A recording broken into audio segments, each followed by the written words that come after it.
7화 예고에서 연우가 디자인한 한복을 가위로 훼손하는 사람은 원작에서 유대리입니다.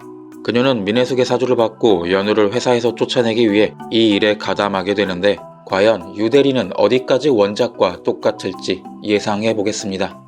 유대리는 원작과 거의 그대로의 인물입니다. 태아를 짝사랑하고 그래서 누구보다 열심히 일하는, 그러다 갑자기 나타난 연우에게 태아를 빼앗겼다 생각해 민혜숙의 악행에 가담했다가 마지막에는 반성하고 민혜숙의 뒤통수를 치는 인물이기도 하죠. 드라마에서는 아주 조금 더 비중이 생겼습니다.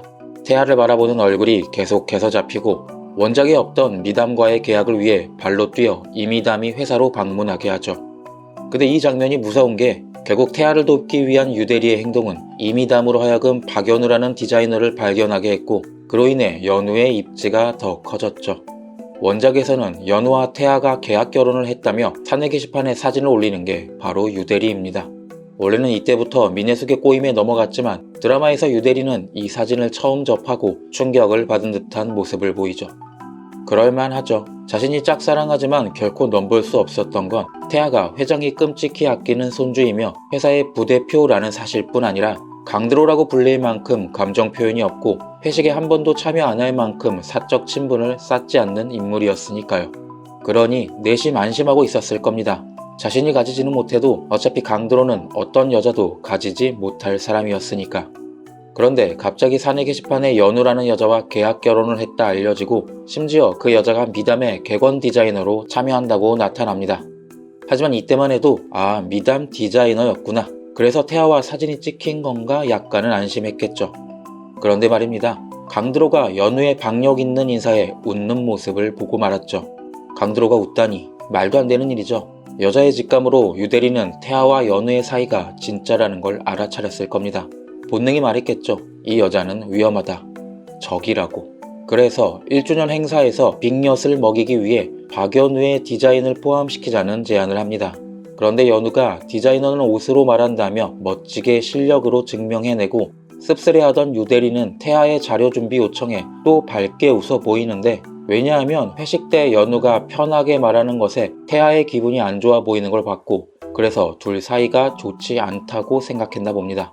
그저 연우는 미담의 디자이너고 태아가 웃은 건 미담과의 협업이 잘 돼서였다고 생각하며 그렇게 기쁘게 1주년 행사 보고서를 준비하게 됩니다. 그런데 태아가 모두의 앞에서 박연우가 자신의 아내라고 발표해버린 거죠. 이때 유연아 표정 보면 참 돌아버리겠죠. 결국 7화에서 어떻게든 1주년 행사를 망치려 하는 민혜숙은 유대리에게 접근해 연우가 디자인한 옷을 훼손하라고 할 겁니다. 마케팅팀인 유대리는 미담에 자유롭게 출입이 가능할 테니까요. 이 때문에 연우는 이 행사에서 빠지려고 하겠지만 태아의 응원으로 마음을 다시 먹고 밤새 노력해 결국 행사를 성공적으로 마치게 됩니다. 결국 민혜숙의 작전은 또 실패하게 되죠. 원작에서는 이때 또 민혜숙이 유대리를 끌어들여 강 회장 앞에서 계약 결혼이라는 걸 말하라고 하거든요. 하지만 태아를 진심으로 사랑했던 유대리는 마지막에 민혜숙을 배신해 그녀가 완전히 강 회장 눈밖에 나는데 기여하게 됩니다. 그런데 드라마에서 유대리의 설정은 조금 다르죠. 원작에서처럼 두 사람의 계약 결혼을 몰래 알고 있는 게 아니니까 민혜숙이 더 이상 맡길 수 있는 일은 없습니다. 결국 유대리는 연우의 한복을 훼손한 일이 알려져 회사를 그만두게 되지만 계속된 실패로 궁지에 몰린 민혜숙이 태아의 목숨을 노렸을 때 다시 나타나 그동안의 민혜숙이 꾸민 일을 모두 말하게 되는 역할이 아닐까요?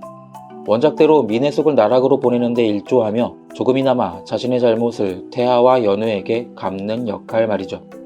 댓글 반응을 봤더니 이미 유대리에게 많은 분들이 화가 나 있는데 아마 이번 주에 더 화가 나고 그래도 마지막에는 조금 용서할 수 있지 않을까 생각합니다.